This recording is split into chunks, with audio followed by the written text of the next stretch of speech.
Check this out.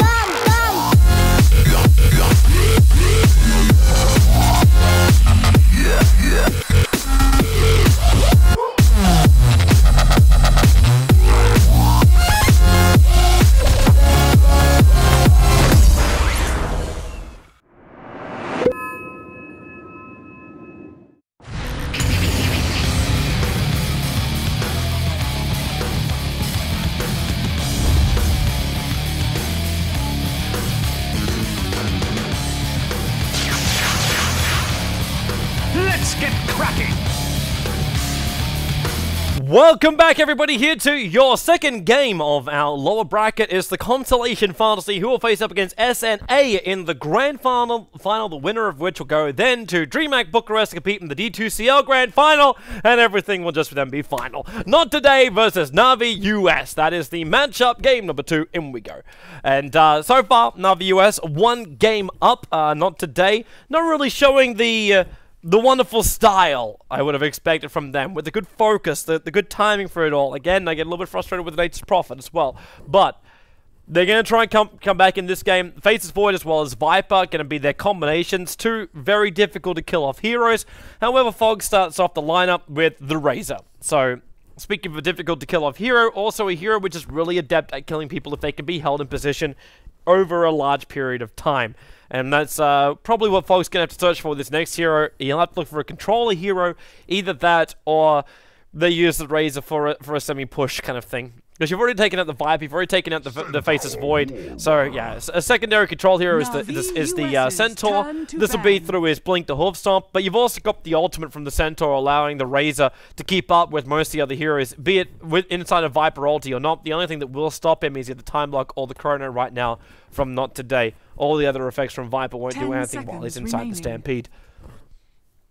But Navi US and Not Today, both happy to show both their cores, so more than likely we'll be having a heavy ban period on the supports. Reserve time. But also Navi US picking up a Centaur. This means that Not Today, they'll want to have a lot of zone out heroes. The Skyrush Mage has already been taken out. We might add Jakiro into this ban pool right now. The Wraith King actually coming into the band in the ban stage. They don't be dealing with multiple heroes in Not Today's lineup. That's going to be the reason for the Wraith King ban out. Also, it would be a nice little way when you're on the dire side to slip into Roshan. Master Man as well as Wraith King. You just have the 2 of them drop into the pit and take him out. The Ancient Apparition ban out by Not Today. So, an early mech build Viper, more than likely, is what we read from that. I'll also just read the fact they don't want to lose control of their team fights. Wondering what else you then want to try and combo with. Like, what else they're thinking Navi US would combo with that. Because they could just escape most of it anyway, if there's like a Naga sleep.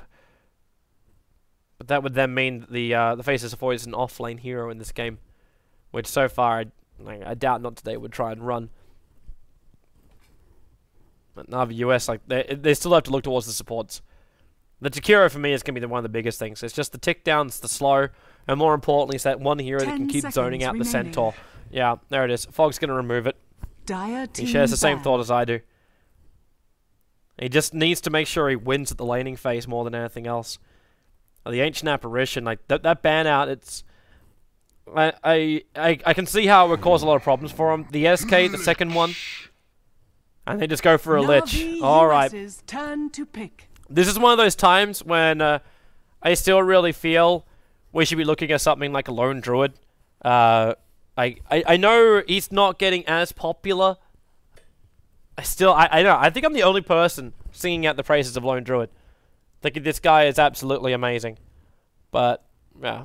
Maybe I'm the only person that gets to do that. But, up against this kind of lineup, like, it could work against you with the Lich bounce. But, it's the ability just to melt down the towers and keep these melee heroes at bay. 5 seconds remaining.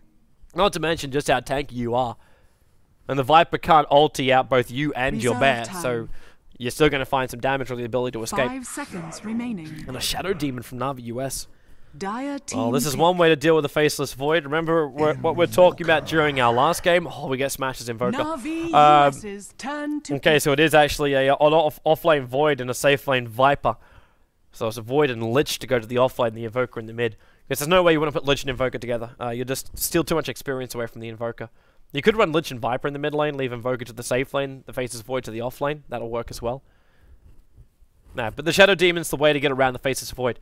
So he's able to disrupt the target that's currently being chronoed. It also will be one way to evade that Lich ultimate. So get the timing right for that one. You can actually basically make the Lich useless during most of the fights. Mirana. And a Mirana pickup. So finding some killing combinations coming up here from Fogged. I'm liking his lineup. Of course, I really love Not Today's lineup just because the heroes they've got, the fact we see Smash's Invoker as well, their control is perfect, their team fights have a lot of potential as well. 10 seconds And TC remaining. was on the brunt of the end of the Smash's Invoker. He was the only Invoker I've seen at level 3 to have 1 point Wex, 1 point Exalt, 1 point Invoke. The only Invoker I have seen in a very long time to do that. And that was just so he had his media. Turn to ban. And they just found so much good rotation ganking. But you're not going to get that from this Invoker. This is going to be a standard course Exort Invoker. Primarily Exort because he's going to be wanting to land his Sunstrikes if there is any kind of opening. But right now, not today, the primary thing they're liking is control. Like, you've got Lich mini-stun from Chain Frost, you got Invoker's Cold Snap, then his Deafening Blast, you got Faceless Void Chrono, and you got Viper's ulti. But what stuns do you really have in that which don't require a big ultimate? Not that much. The Witch Doctor actually would have been a really nice combination with the Void.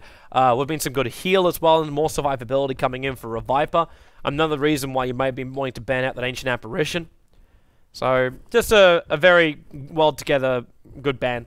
And the Faceless Void, I mean, the Brewmaster was the final ban out. Because it's slow tick damage, it's not burst damage, so the Brewmaster would almost guarantee his ultimate every single time.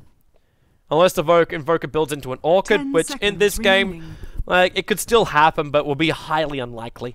5 seconds remaining.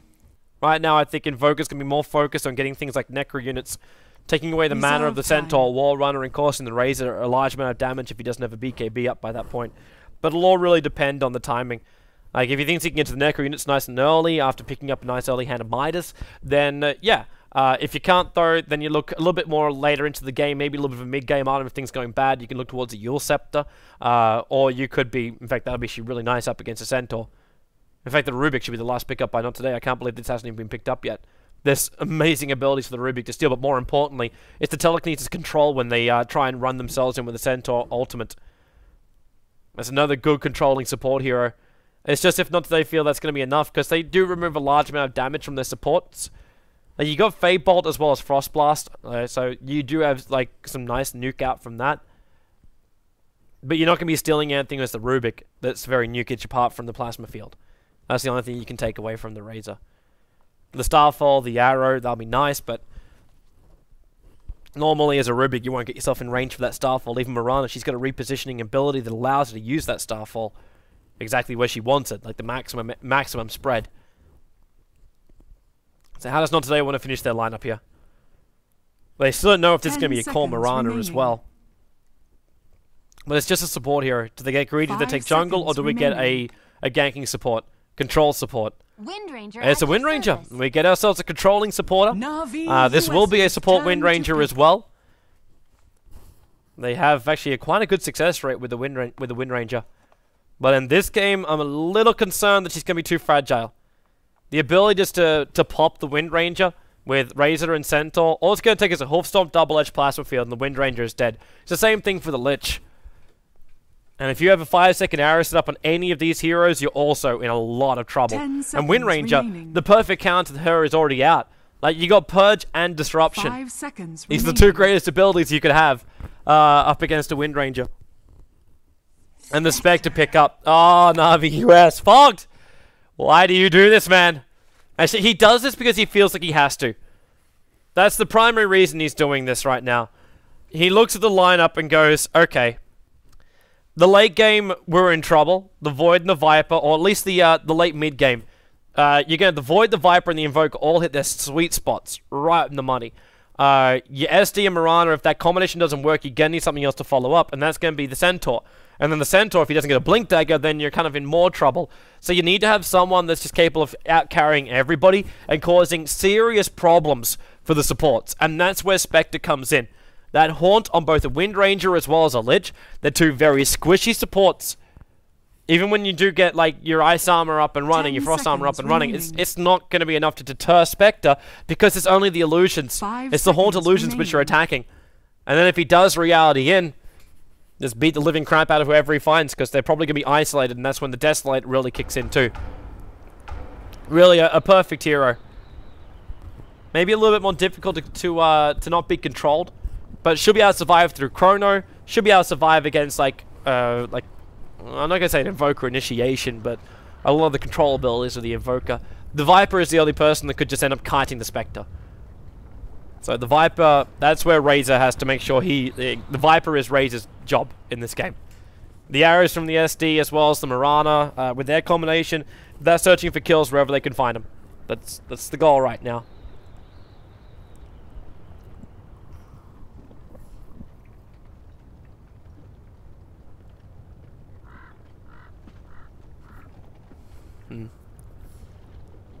So, chill time for both the teams as we wait for our... It's just Fogged. Nah, Fogged's actually already in there as the SD. So it's just Korok. We're waiting for us the final one from Na'Vi US to select the hero. And then we get ourselves started into game number 2. As you can see, now we do actually have our best of 3 being displayed, and Na'Vi US are up 1 game. Just need to win one of these games and they'll advance themselves through into that winners bracket final. I said the grand final, sorry. As we'll be having Steakinix Assassins already waiting for their opponent there. They actually had themselves a pretty rough run so far. If this game actually ends up going 2-0, it's the first game of our playoffs that hasn't gone to a full 3 games.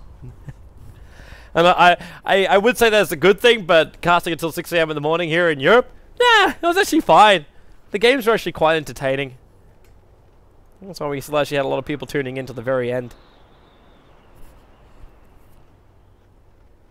But it definitely is a bit of a hard run for the players. But if you want to check out all the details of the tournament, you can go to d2cl.org. That is the homepage, the English homepage of the tournament. You can also check out our coverage pages over on joinota.com. We have all the details available for you there. Just click the big golden text in the live and upcoming bar and it'll take you there. Or you can use our coverage navigation bar, which will flag the top 5 coverages of late, as well as their recent games. You can also click the show all button, which is at the bottom of that, and it'll take you to wherever you want to go. You can actually search through all the old coverages and everything else we've got, so you can actually make use of our database right now, which is very, very helpful. Yeah, and we've got more action coming up too. The D2CL, obviously this is our second last game for the US version of it. It's not too long before we actually have our LAN finals as well. That's only 3 weeks away. Actually, sorry, 4 weeks away. And D2CL will actually be back on Tuesday night. We'll have 3 games in total coming away as Alliance will return from their trip down to China. Of course, they will be playing with a stand-in, Chessie, having himself some rough back troubles of late. So there will be a stand-in for that one. But we'll have Alliance versus Fnatic, and then Alliance versus VP. And then the final game will be the D2CL US Grand Final. So that'll be happening all 3 games in a row starting at 18 CEST on the 7th of October. So that's only 2 days away, this coming Tuesday. You'll find the action then. While we're doing a lot of other action as well. I don't know if you caught the end of the MSI Beat It LAN finals for the APAC. So now all teams are known for that one. Had a rather spectacular ending. I know Cap is chopping up the VOD for it right now. But if you haven't seen that, I highly suggest you keep watching the social networks. We'll spam it out as soon as it's available.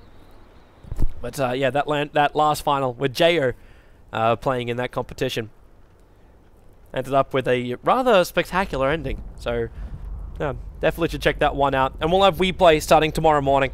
So 12 CEST.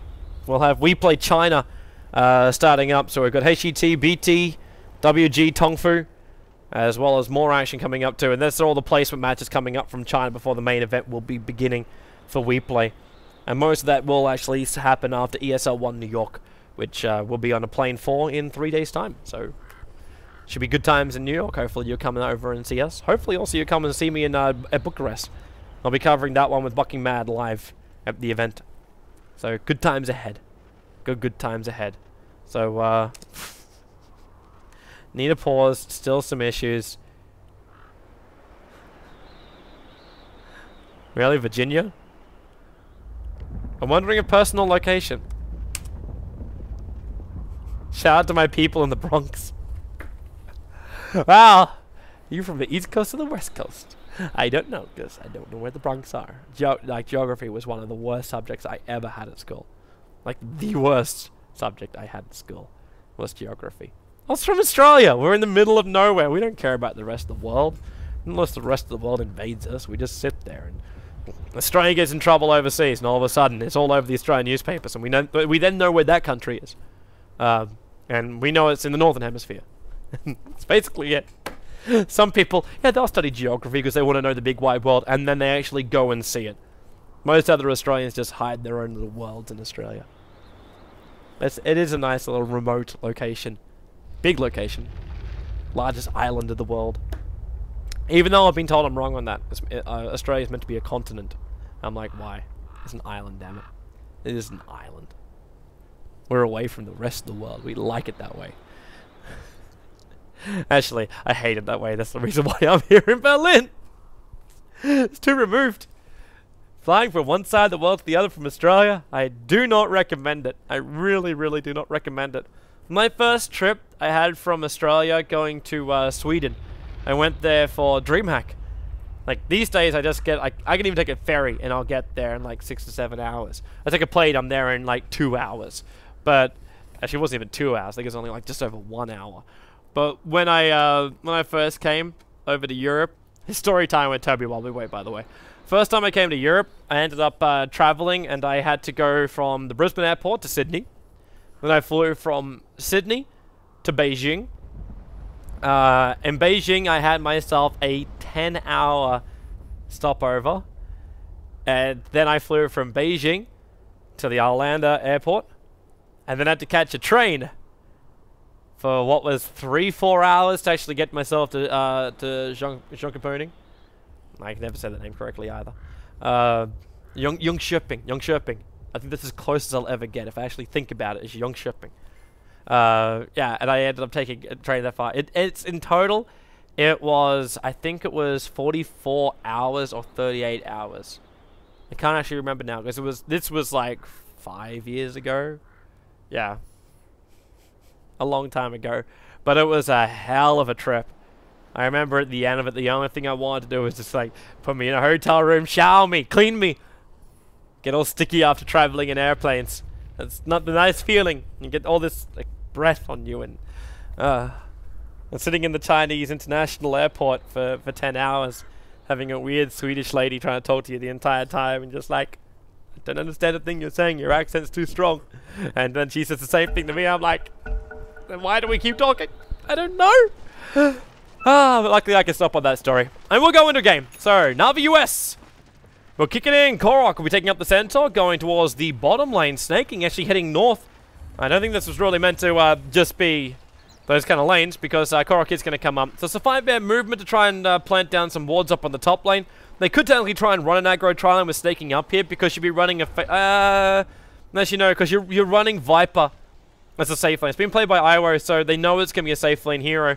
Mystico will be the Wind Ranger, supporting him up, smash towards the middle lane, and that leaves a Faceless Void off lane with a Lich also babysitting him. But the reason why they can run the aggro tri lanes is because NoT is trying to get greedy by running dual lanes.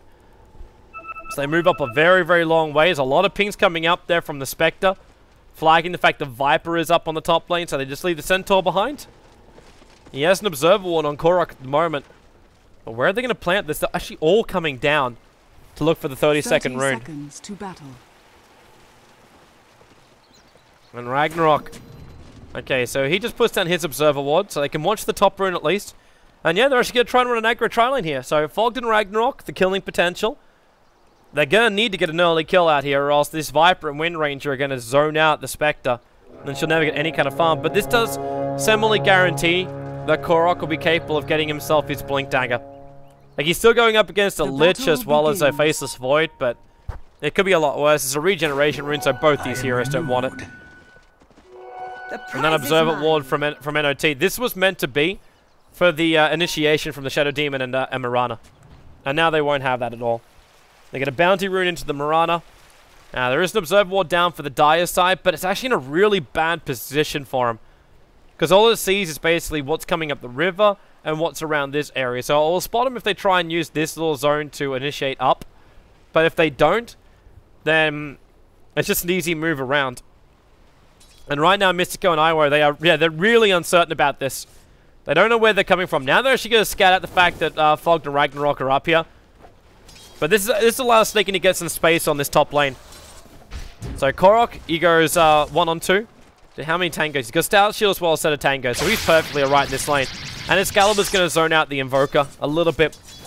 Last time we saw Excalibur go this Razor mid, he actually didn't level up Plasma Field until level 5. He ended up going a 1-2 build, and then he went the 2 points up in Plasma Field because he held onto the points for a while.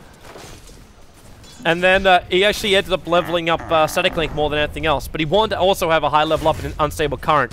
So he had the movement speed as well as the ability to steal. Korok, trouble. Wolf Stomp, just trying to keep Mihawk away from him. He's got no time lock, so it's just basic damage. The Sunstrike's going to connect, and they got him. The Frost Blast is coming off cooldown. They get first blood on Korok. And the Smash able to help out. That was only a level 1 Sunstrike, but it was still enough damage to get the kill. And you'll see who just gets what. The gold.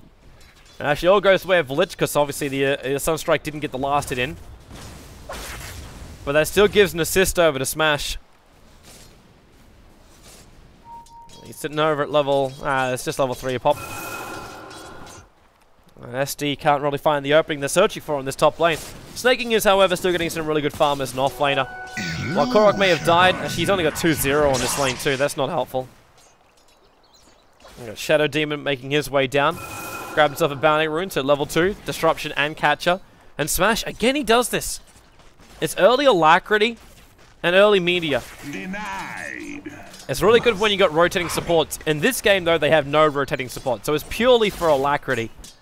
So the bonus damage is at 20. But it's helping him with last hits. And Excalibur can't really do much about it. He steals out the damage, but he can't steal more than 20 points of damage. Not before the, well, Invoker just walks himself back. Not unless he's going to pick up boots anytime soon, but Excalibur went for the bottle to start with. But the boots shouldn't be far off of both these heroes. It's just the couriers are a little bit busy right now, or at least the Radiant one is. Korok battling up against even Lich is coming behind him. That's the illusion rune of Masoku. And Korok, you're too low, man. Sunstrike. It's still only level 1. But Korok is not a healthy chappy. Now, they might find some level of opening here. Mystico backing himself up. In fact, even Wind runs himself away. There's a Spectral Daggerfly as well, but it's the bottom lane which I'm more interested in. Korok really stuck into the tree line. He's pinging out the fact he's trying to actually cut through the tree line, realizing the Sunstrike's going to cause him some problems, so just jukes it around the tree line. Actually jukes out Mihawk again.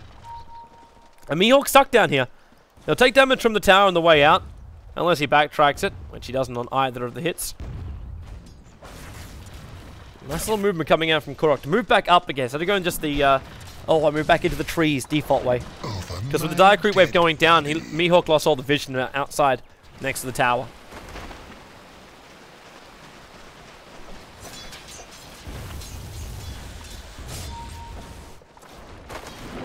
How's Korok doing? Time lock again. Orb of Venom as well, gonna make life even more difficult for this Centaur. Haste. He's running out of consumables soon. And he's not getting to his Tranquil Boots at the rate he would really prefer it. So there's no extra movement speed, so they need to try and find something else. Where the arrows are flying into Smash. The Courier didn't get sniped up by Ragnarok either. It's just a haste rune trying to find that opening. Now Korok, Wolf Stomp, support's coming in from the Shadow Demon. They'll actually end up tanking up the Sunstrike together. The double edge means the Faceless Void will get the kill, but now Shadow Demon also cracks almost level 4 from watching that Faceless Void die. I'm pretty sure that's where Centaur wants to be. He's 4.5 levels over on that Centaur. There's still a second death right now for Korok. But the Spectre sitting at 21 for 6, up against the Viper who's 13-2, and the Wind Rangers had very little influence here too. As Ragnarok again goes on a search for these supports. I'd say they've been nerfed up, but it's 2.5 levels for both of them. Which is alright, take it back because obviously the SD got a lot of experience in the bottom lane. And now he's actually in trouble. The Disruption's already gone on Masoku. Korok trying to get closer to him. Masoku, the poison, it connects. I think that may even be enough damage on the last tick. No, actually, no, it's not. It was only the catch that was left on him was that tick damage, which didn't bring him down. Thank you.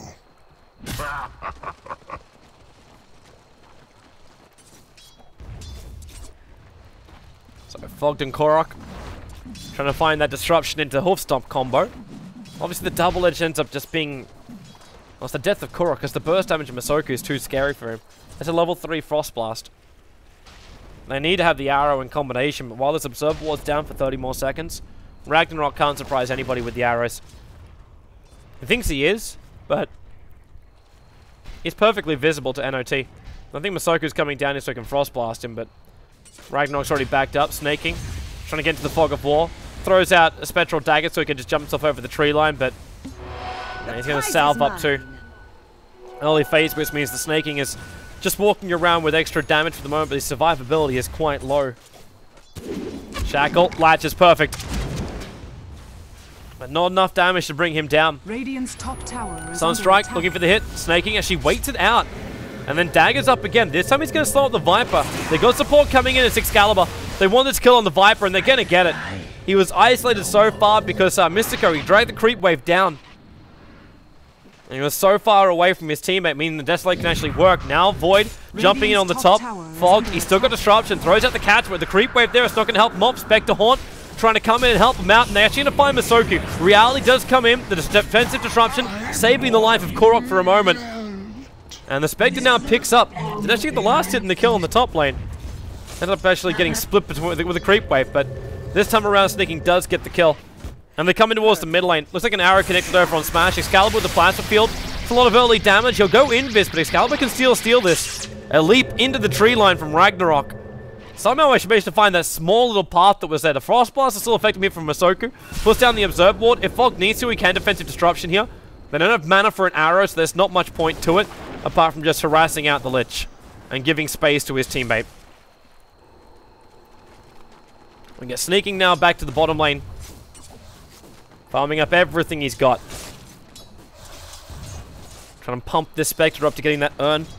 So it can just be the basic drums as well as Urn with face boots. Spectral Dagger now into Mihawk, the catcher. He's isolated, throws the Chrono, Snaking. He's just on the edge of this one with a Sunstrike, as well as the control. And he's actually shackled to the tree line, even though he wasn't caught in the Chrono. And Fog didn't even have enough damage to save him anyway. Mystico. Oh, yo! What are you doing? Even with Windrun, this isn't a great idea. Stampede's gonna work. He's trying to juke it out in the tree line. The arrows, where is it coming in? More poison stacks, and Mystico's dead here. Ragnarok there to help out. Radiant's bottom tower A Spectre will respawn back to the World of the Living. Dire's middle Looks like there's actually a little bit of a chase coming out from Excalibur too. Pushing that Invoker back again. It's the highest, well, it's got 41 CS up against a 17-12. Excalibur has firmly won this middle lane. They even give some space to Ragnarok to have his level 5. So 2-point Starfall. I think he actually wants to leap to Starfall to arrow this one. If he's got the mana for it, the arrow is off target. Dire's middle tower is under attack. He didn't actually have the mana for the Starfall as well, so the arrow had to connect there. But this Lich is walking around with, it's only basic boots, but it's a 365 versus 350 movement speed. 365 is more than enough to dodge an arrow. Especially when it's such an obvious thing coming. Mihawk, no Chrono. They just Frost Blast and try and push Snaking straight back out of the lane again. Well, successful at doing so because the Mirana's already moved itself back. And with the Observer Wall on the other side of the tree line, they know Snaking has no support here. So even though he might be moving like he does, they know he doesn't. Here's Korok now finding his own farm up on top. Getting a lot closer to having his Tranquil Boots. For some easy regeneration. They just needed some space for it. Viper. She managed to catch up a long way too, up to 45 in the CS now. Starts working on that mech, but we're still 9 minutes in without having that early mech, which you really wanted to have by running a safe lane Viper. So the timing's just a little bit behind here for NoT. Mihawk, Chrono. It's gonna go Sneaking. Lich Ult is actually even gonna be committed to killing this off. Let off Frost Blast as well as that Chain Frost. Korok cutting in the tree line. Mystico. Well, he almost got the whole stomp on him. Instead, he'll actually look over towards Io. The Shackle won't be able to latch here. Fogged. The Centaur Ult is going just so they can run up to him. Double Edge. He's holding onto it. Now he throws it. Fogged. Viper Strike. He'll have to actually disrupt himself to save himself. But then the power shot from Mystico perfectly on target. And Korok won't be able to reach him in time. That Viper able to kite out these melee heroes. The Spectre Horn's going to come. Reality in. He has the dagger. Throws the dagger actually high. Didn't target it towards the hero. And because of that, now Viper doesn't take the damage from that. That's 150 damage. He threw it onto the ground instead. Middle lane, they go into Smash. Looks like an arrow's able to connect. The Sunstrike's going to do some nice damage to Ragnarok as he pushes him back here. Excalibur needs one more hit to smash or a plasma field, but he won't get that hit. Lich does come in, trying to slow down Excalibur. Even gives Alacrity over to Lich so he can try and physical DPS him down if he does get the hit. Disruption. Catcher with poison. The Catcher again latches over on a creep and Fog's in a lot of trouble. He keeps the poison coming, so the Viper will die here. And with an earned charge, that's death to Mystico. The tick out from this one. And he knows it too. He turns and that gives a double kill to Snaking. 1k gold now over on him. Another death to the Viper, 2 for 2. It's really coming with a lot of sacrifices. Overall, the advantage is still heavily coming the way of the Spectre, and that's what Na'Vi US want. Well, the combo is still great for NOT. It's momentum on the back of a Spectre is the primary thing. You obviously want to have yourself a Blink Dagger, but right now it's just Centaur as a Stampede when it's needed. To allow for dives behind towers or potential escapes. That's all he is really there for. He's not the initiator. Even the SD Disruptor's not allowing them to get the initiation off because there's too much control. There's too much movement speed control. And when they do come in close and they run together as a pair, that's when you get the ability just to get those shackle shots off. Are fortified. And two heroes locked together for a time. So you lose all your control. Korok is really not sure about this bottom lane. And rightly so. Chain Frost coming off cooldown in 10 seconds time. The Chrono is already up and available, so they want to have a crack at this. But this Dire Observer Ward, I think they caught a glimpse of Ragnarok. And they're going to loop themselves around the back of him. They could just leap over once they see him. And he does walk up, he's in range. So is Fogged. The ping actually came out saying we need to catch out Fogged more than anybody else. A leap away. Ragnarok will see him. Mihawk, he's got 3 heroes. They're two groups. They're two groups. The Chrono. Defensive Disruption wastes his time. He's still waiting for Fogg. The Lich Holding's now going to go, but the only pick off an SD for that Lich Holding, Ragnarok, don't make it bounce to you. And now Spectre going to reality and looking for a target. The Shackle latches over on Korok, but he gave him the Stampede already. The leap away to safety. The dagger keeping him slowed, and then the mech will arrive from Viper.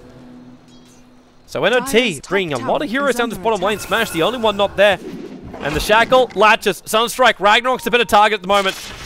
And they weren't going to hold him there in time. Korok going to TP out. The Sunstrike, it's enough damage.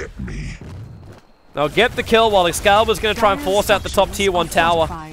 There is fortification for the moment. But NOT have no desire to come back and defend this. There's no fortification for Na'Vi US for their tier 1 tower in the bottom lane. So it ends up just being a 1-1 trade-off. Unless they feel they can TP in. But with no Chrono going up against 3 sets of Excalibur, yeah, it's just a trade-off. Razor takes one, Viper takes the other. 10-6 on the board. The advantage pushing in the way of NOT. And now Snaking. They're going to try to have a crack at this Disruption. Poison. The Catcher have to go a little bit higher up, but will connect over on Smash. And the arrow perfectly targeted. Ragnarok will connect. Mazoku did arrive with the Frost Blast, but having no Chain Frost, there's not any more intimidation coming their way. And that's a big hero to get. A lot of experience being gained by all of them. And the extra cash in for the SD. And you bring down that mid solo who's sitting at level 9.5. Actually not the highest level on the map. That belongs to the Spectre as well as the Razor. As Excalibur just having all the fun in the world up on the top. He's almost got his BKB completed. Alms for the dead.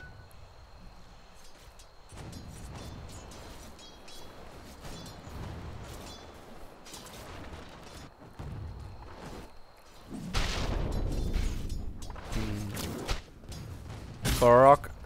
Viper wants to go again. With Viper Strike, he can slow him down, but there's still Stampede available. And now Mihawk. He's got Chrono. Ragnarok just leaps into the tree lines, and Mihawk, well, he'll just follow him up. Doesn't want to expend the Chrono. And Ragnarok will go down without it anyway. The Shackle's able to lash. There's the division. The Sunstrike was off target. And there's no way Korok could help him out, even if he did throw out that ultimate of his. Even just one attack from that poison. It's up at level 4, so the move's still at 40%. Excalibur's trying to finish up these damn towers so he can get that BKB up and running.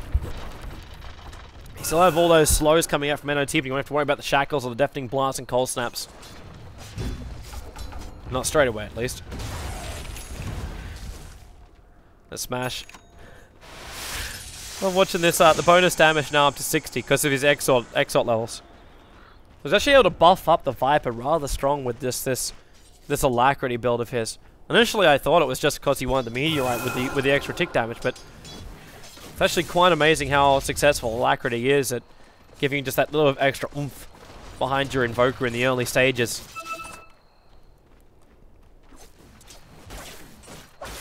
It's a nice thing to have up against a high damage yielding Razor. Smoke gank coming out from Ragnarok is fogged. Looking towards the top, the Spectre Haunt's off cooldown, so as always, these guys should be hunting for kills every single time they have a chance. So they see Mihawk up here. They might have to do a bit of a blind arrow, but then again, they don't really want to do that either. Disruption, it's going to be on Mihawk. The arrow's coming in with the creep wave. Oh, fogged! He pulled it up! That could have actually been disastrous for them, because the creep wave was coming in at the right time, but fogged. Either through unintentional brilliance, he dragged the creep wave up, then allowing the arrow to have a clean line to fly in, because the Mirana was... But the line was just horrendous for the timing of that creep wave. But they bring down the Faceless Void. He never got the Chrono off. Some good quick kills. Excalibur, I don't know if he really had to come up for that. And he was the one to take the last hit. And that should actually give him most of the money for the BKB required. Just a couple of hundred away from it. Now Snaking comes in to defend the mid lane. He's on his way to that Radiance too, sitting at 1,000 gold away from having the Relic. The Alacrity over on just this Invoker illusion. Are they finding more? I think they think... do they know Mystico's on the side here? Korok's waiting for a run-in. He's going to come over towards the tree line, but Mystico... Nah, the Observer Ward's watching him. That's where the pings are coming out. It's NoT knowing where Korok's moving and where he is waiting. They start pushing in towards that tier 1 tower. No more supports on the way. Korok's still without a Blink Dagger, so he can't really do much here without the rest of his team. That means everyone has a TP in. Right now, Raze doesn't have such a thing. And Viper slows down Korok. The Stampede will be used to get away. At the same time, the arrow coming in from behind is trying to make them look behind themselves to worry about who's coming in from the dire side jungle. Tower is under attack. Looks like Mihawk might actually find himself a solo kill here. He can Chrono, the leap away. Now Moonlight Shadow, the Chrono Courts will reveal the Invis target, but fogged. He'll just do a disruption. Ragnarok, he's locked in here. Where is he? They're into Moonlight Shadow. He doesn't have leap. He needs to juke it out while the Moonlight Shadow is still going. Same for fogged. He's using the tree, but then again, the Observer Ward's on the other side. He'll save the life of the Mirana, but he shall lose his own. A purge won't work, even with the shackle. Holds him in position. Radiant's top tower is under attack. But it's still the SD going down. The structures are fortified. Okay, whoops. That wasn't intentional. They fortified to stop the top tower. Maybe, actually, no, that tier 1 tower went down before. Yeah, but Viper destroyed it. I just saw the glimpse you get when the tower's actually dying. Korok, he really wants this last hit. He needs the injection of money. Smash will arrive, and he's here with Excalibur. This tower's within deny range. They have to commit.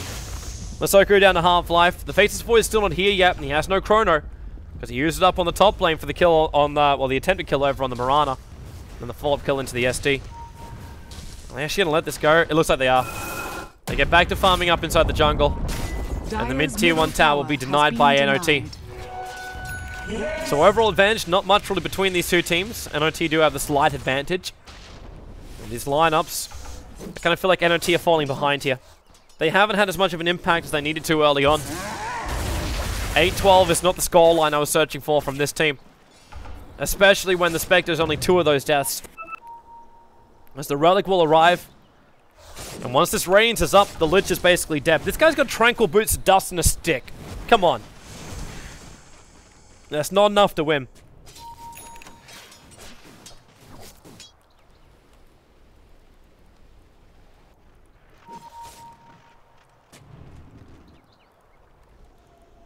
Masoku as well as Viper. What are they up to? I'm gonna smoke up together. And look for a new target. Fog's the closest one for them. The Observer Ward though, if he's just an inch forward. If he was up here, he would have broken their smoke. And they come in for Roshan. Have to be quick about it, but with the Alacrity. Actually buffing up Smash for now. Actually dishing out a huge amount of damage. With Focus Fire and Necro units. Does actually have enough? Fogged. Okay, the Poison scattered them out. This is over. Oh, 5-second arrow. Excalibur turns on the ulti, and then the Plasma Field is the perfect thing for a choke point like Roshan. The Starfall damage. Masoku, he'll take a fall. And Snaking, able to mop up the pieces. This should be his Radiance as well. This is a disaster for them. Mihawk, no mana for Chrono. He's short even with a stick charge. He leapt himself in, but there was no follow-up. And now they've actually done the hard work. They're going to lose Roshan. Even with Wind Ranger alive, they can ping out all they want to. But there is no way that she can stop this. Power shutting down to some extra chip damage, but there's no extra way in. The arrow will fly up, but Roshan now belongs to the Spectre, who has a full Radiance. In fact, that's what's coming on the Courier. Yes, it is. That is the most disastrous fight the NOT could have taken. The golden experience just skyrocketed in favor of Na'Vi US. And that may have actually been the game-winning fight right there. One Shadow Poison Scout from Fogged. He was able to help get that kill over on the Faceless Void in the top lane. He wastes the Chrono before. With the initiation on the Mirana. It's just been one of those games where Fogged's been in the right positions at the right time. And NOT, they need to gain some level of momentum back again. But how do you do this? They just tried to. They smoked and went to Roshan. By killing up the big man, they would have got a lot more. But you go for Roshan up against something like a Spectre. That in itself is already ballsy, because he could, like, you only need a split second to realize they're in at Roshan, pop the Haunt, and you get the vision straight away. So right now, NOT, even then, like, what are they supposed to do? The Raid's got a BKB. He's now 1,500 gold away from having his Aghanim Scepter, so that's going to be even more damage output during the team fights. The Spectre has 400 gold, earned phase boots, and now a Vit booster too, so going to build into, could we just see a casual Vit booster? But more than likely, considering he's buying this, it's going to be the heart. He's looking for late game. And you're still not getting anything extra over on these supports. Lich at least does have a Staff of Wizardry, so he's got more than what he had before. I'm assuming that had to be on the Courier, because he didn't have the cash for that before. Mihawk will be going into his Maelstrom, but okay, yeah, she has it too. The Courier's bringing out the entire thing. He has a Mithril Hammer on himself. Second Staff of Wizardry. This one's still going to belong to Iwo. He's another 300 gold away from his Aghanim Scepter, but I don't know if that's really going to help him. Because with the speed of these fights, with the Blink Dagger now also over on the Centaur, oh, that Observer Wall, they can see him. If they can get this initiation, Stampede, so they can get themselves in range. The double edge with the catcher. And Excalibur's Plasma Field, they get an easy pick off over on that Invoker. And Korok reveals the fact that he has that. And this is so danger time for the poor Peruvian. Sneaking. He will go down here in the middle lane, but it's Nagus the Immortal. The Arrow's trying to give him extra space. They burn the Aegis. But you just used your Chrono in order to do such a thing. And they both just TP out straight away. But with Chrono down, sure you lost your Aegis the Immortal on a Spectre, but I don't think that's really much of a concern for him. Because Spectre will keep farming up. With the Radiance burn, triggering the Haunt during the team fight is the primary thing. Windranger might have considered farming up this bottom lane, but they won't have it. And because of the way the Spectre works, they can have 4 heroes here in Na'Vi US, forcing up the middle lane into the tier 2 tower, while Spectre free farms the bottom lane and will haunt in at the right time. And she'll always be in the right position because she'll be on every single position that NOT is in. Cancels all forms of Blink Daggers, even though they don't have them. Now, Blink, Korok, there's your Haunt. They got the Hoof Stomp into the wind range, and the Arrow's going to connect as well, getting the kill, while Masoku, that's who Sneaking will reality into. He'll burn out from the Radiance. How is Fogged? He's disrupting up Mihawk. They use the Invis from the Moonlight Shadow to buy some level of protection, but Iwo, well, he's also coming up trying to battle up with his Necro units. Excalibur starts dealing a little bit of the damage, and they are kind of choked in the tree line here. Mihawk, leap in 1 second, but that Death Slate attack with the poison damage, he'll actually tick out on the way back out the Faceless Void. The Dire Creep Wave's also getting mopped up by this Sunstrike. Sneaking! He's just far enough away. TP's the Force Spit's right behind him. The Smash didn't react in time, which means now Na'Vi US do get themselves away. The bottom creep wave was basically taken out by the Radiance Burn. I don't know what he's actually referring to. Considering, I don't know if he just didn't think he was visible, or if it's something with the urns, because I remember Fogg was complaining about that the other night. And there was something really weird with the urn charges where they shouldn't be cancelling Blink Daggers or something like that. It was, yeah. I'll inquire with Fogg shortly after the game.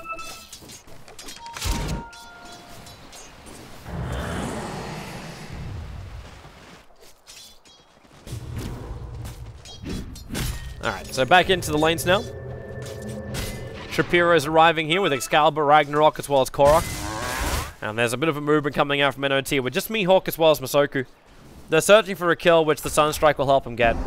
That's all they're really wanting at the moment. While Smash, he's got his level 3 Necro units, which are nice. But this is his only major item he's got. Yeah, Alacrity really just pushes his damage up through the roof. But he's missing out on so much more with he now a full Yule Scepter over on the Shadow Demon. There's double controls, in fact triple controls coming up from this SD. They're wanting to keep this secret for the moment. The Dire Observer will scatter everything out, however. They're going to Moonlight Shadow and move up. But it's at the wrong time. They've already bailed out. There's an Invis Rune as well for Korok to take. Either that or Excalibur. Hey, he'll bottle it up. His Aghanim Scepter's also flying up. And they're not going to find anyone. They do actually manage to get themselves completely past all the Dire Observer wards, apart from now this one, which is watching Excalibur. And I'll see Fog also moving in here. So definitely blows the secret that was this movement of ganking from Na'Vi NA. But they also know too, with an Aghanim Scepter, they're pretty well set for the next fight. Arms for the dead. So level 3 ultimate, 26 minutes in with the Ags upgrade. Oh, hello Chrono. Snaking, Sunstrike, that should be enough damage. The Faceless Boy gets the kill. He's stuck here for the moment, however. Shackles will be able to save him. The Poison, scouts him out, Wolf Stomp, Double Edge, no backtrack. Poison coming rather close to Mystico, even the arrows were flying in them. So Spectre for the Void, but that's worth it for the Void. At this point, any kind of pick off on the Spectre is worth it. Radiant's bottom He spent all of his money, but this is not. Oh, there goes your Lich. And they're going to get more. The Viper, defensive disruption. Korok just runs himself away. There's a good shackle over on Fog, but remember, he's got Yule Scepter. If he goes up into the air, not in time. But Excalibur turns the ulti on. And he'll come in after the Viper. Starts the Static Link, stealing all the damage. Smash, he can't really help him, even with the Deafening Blast. Excalibur stole 112 points of damage. You get a 4-for-2 trade-off. And the Invoker has to retreat back to his tier 2 tower.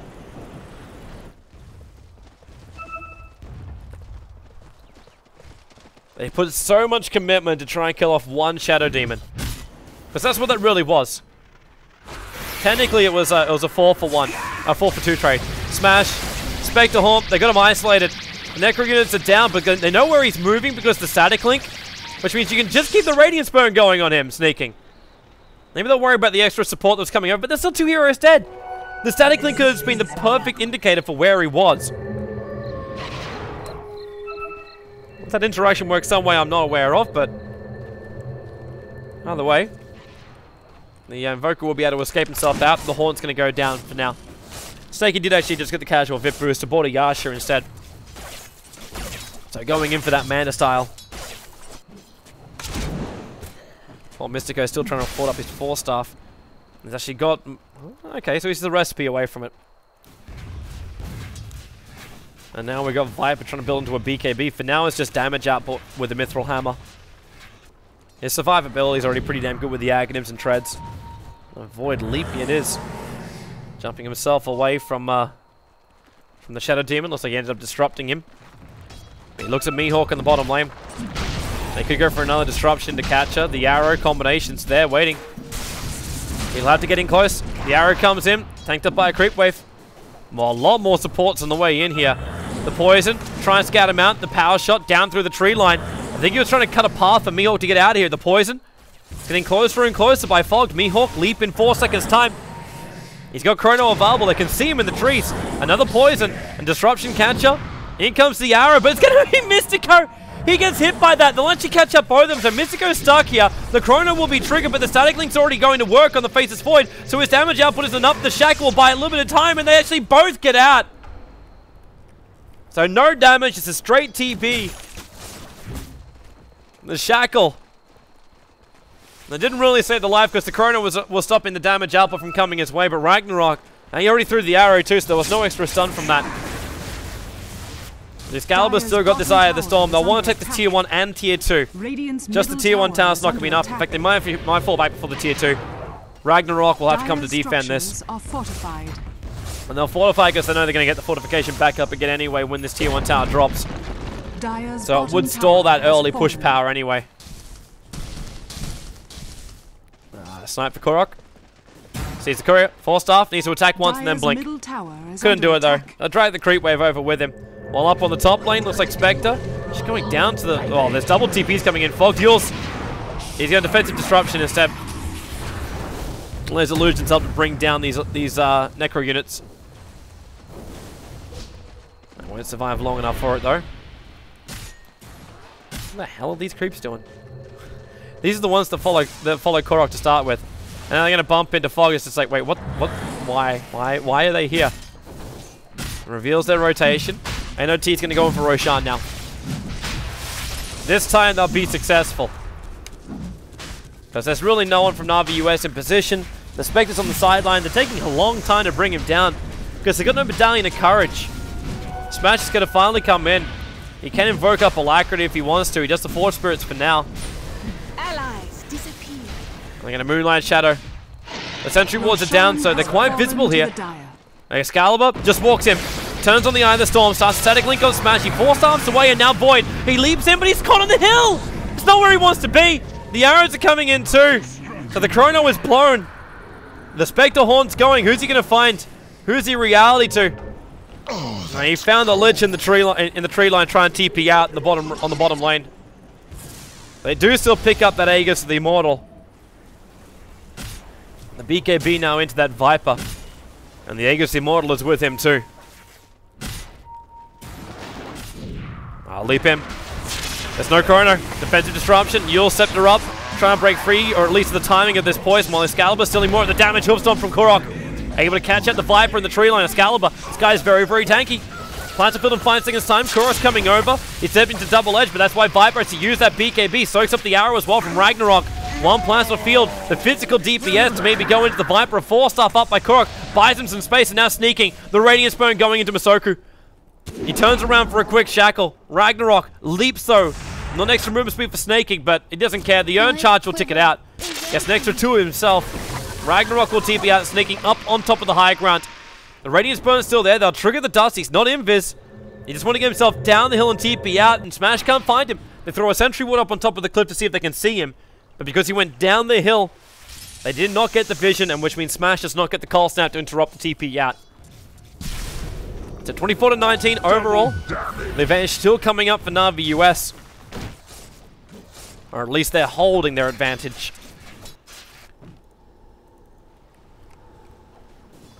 They didn't have to use any buybacks during that last fight either. Does that mean Mana Style? It does.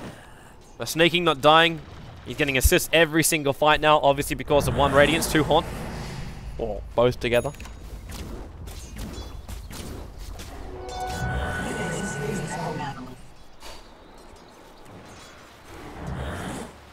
Coming down. It's just TP scrolls from the side. NoT. Do we have initiating abilities just yet? We've still only got Shackles. Like 2 4-stars and the Void Chrono. That's it. That's it. It's Shackle and Chrono. That puts a lot of pressure onto Mihawk to make sure he hits this Chrono correctly every single time. And the Fog doesn't screw with him. Because this Void does not have BKB, so we can get Yule Sceptered up. You can defensively disrupt any target that's hit by the Viper ultimate. Of late, it's just been the SD anyway, and he buys himself some time by defensively disrupting, as well as Yule Scepter. So a lot of that tick time that you get from the Viper ultimate, like it's 5.1 second duration. Then you take into account the SD. The banished duration is 2.5, and then you got the Yule Scepter up and towards the air for another 2.5. Correct me if I'm wrong, but that's almost the full duration, short by 0.1 of a second, which would be the casting time. So you get 0.1 of a second damage time into the hero. Spectre Haunt, they catch him out. They found the Wind Ranger. The Necro units might have been triggered, but they're not going to do much. The Lich ulti, the leap away, they got split. Lich ulti will have no effect. They'll trigger off the also the Moonlight Shadow. Iwo getting slowed down by that Viper ulti. Excalibur, the Chrono connects, but Excalibur's ulti's already doing a lot of damage to Mihawk. He's dying too quickly. The Eye of the Storm, the Static Link into the Viper. He already took a large portion of damage, 168 points of it. Sneaking will TP out to make sure he lives through this. Well, they just come in, they'll physically beat down the Viper, but not fast enough. There's a BKB charge going again. And a horrendous team fight for NoT. 4 heroes lost in total. Dire's middle tower is under attack. And the tier 2 tower is going to follow directly after. That's almost the same level as what happened around Roshan. And a Vanguard pickup by Sentinel, so we're going to be seeing our new item, the Crimson. Bit of a slow being applied to Excalibur, especially with the Cold Snap, but a Yule Scepter sending the Viper in towards the air before he can get the Viper Strike off. The BKB protection. Shackle won't latch on Fogged. He's still got a defensive disruption available. And also going to walk into a regeneration rune. Almost walked into the Sunstrike. Full Shiva's Guard as well, 35 minutes in. Now completed for the Razor. So now 28 points of armor on him. And you can see how much damage. Like, Faces Void thought it's a great idea, triggering the Mask of Madness, looking for the extra damage during the Chrono. But it just made Razor so much more effective.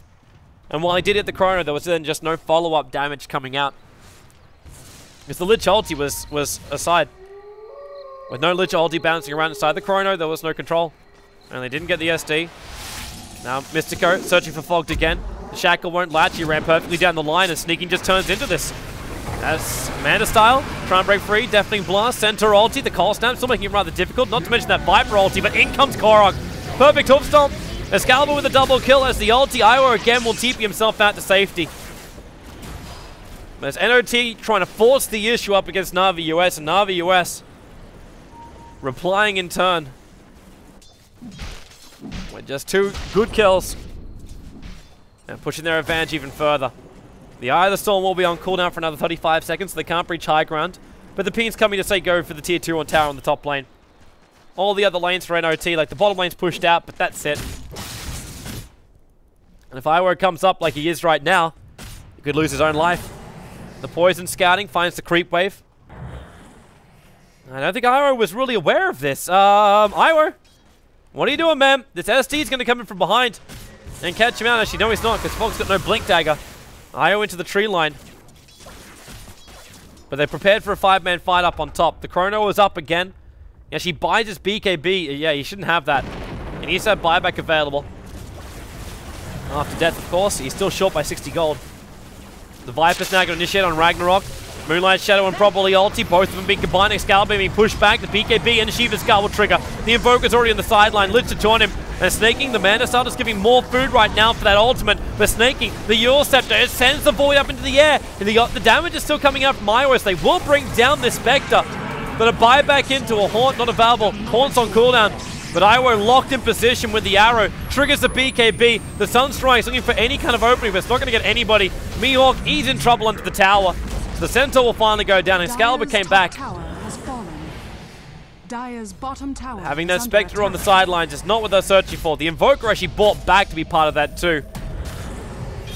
They're catching more out. Shackle, Korok. 15 one charge is still available. And Mystico, I don't like your chances here. I really didn't like your chances here. This game would be so much more different if there was a 4-star on the Shadow Demon. But still NOT, they're trying to hold the line. They know they're going to lose the towers. They know they're losing team fights. They're trying to get at least an even trade as far as kill count in these fights. Korok is also very much overstaying his welcome. He's not going to get scouted out. In fact, he's just staying out of vision range. We're still in nighttime. They found someone else. Fogged has. It's Masoku. The Purge as well. Woohoo! Wow, that's a lot of burst damage. And then Mystico. Centaur ulti. They're looking for that damage while he's in Windrun. 2 very quick pickoffs. Spectre alive again in 25 seconds time.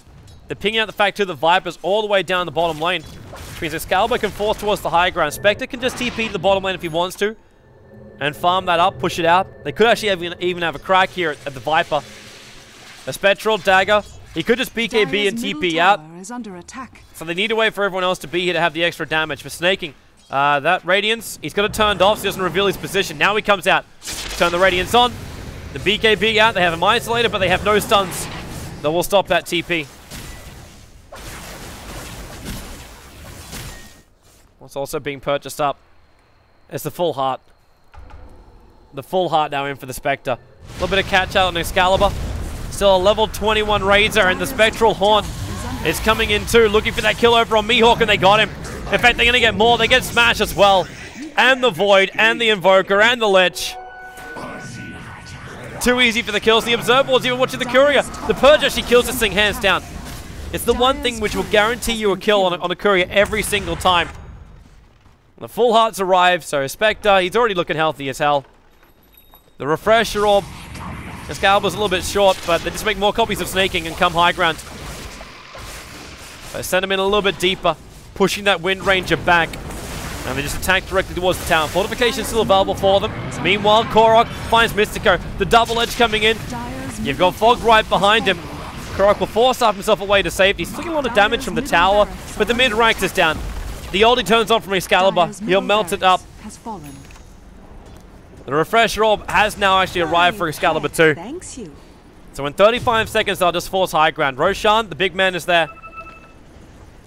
I don't know if this is really essential for him though. I doubt NoT can win him in a team fight, especially with actually Chrono's coming back off cooldown in a moment. This is like the only chance NoT would have in my mind to come back in this game, and that'll be a huge ass Chrono all over the pip. That's the only way. That's not really going to happen. Iowa is currently dying to nothing but illusions. Stunned up, and Snaking moves in. There's a real attacker.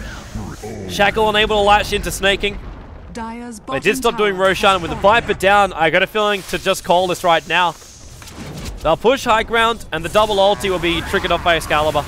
He can walk up and actually trigger the BKB. Actually, where is the stem refresh orb? Now it's finally arriving for him. So he's actually got himself a 10-second duration on the BKB.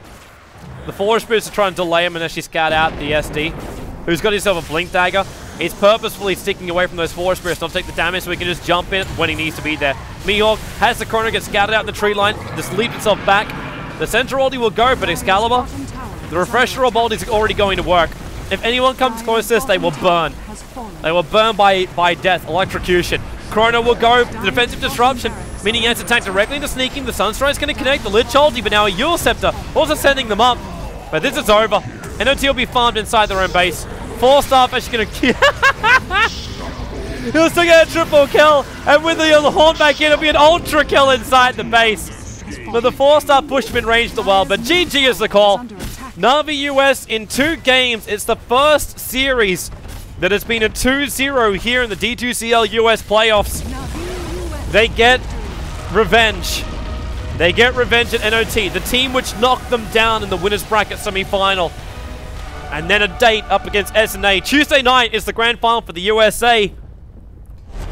The playoffs for them, the winner of that best of 3. I don't believe there is any advantage, but I can double check the details for that one. But the winner of that matchup will be traveling to DreamHack Bucharest, so definitely tune in for that. It'll be a fantastic game right on the eve of ESL 1 New York as well before we fly out for that. So it's going to be a great day of Dota. I hope you enjoyed the coverage. The VODs will be uploaded right here on our Dailymotion channel as well as uploaded to our YouTube channel. And for now, I wish you a very good evening. I'll see you all tomorrow.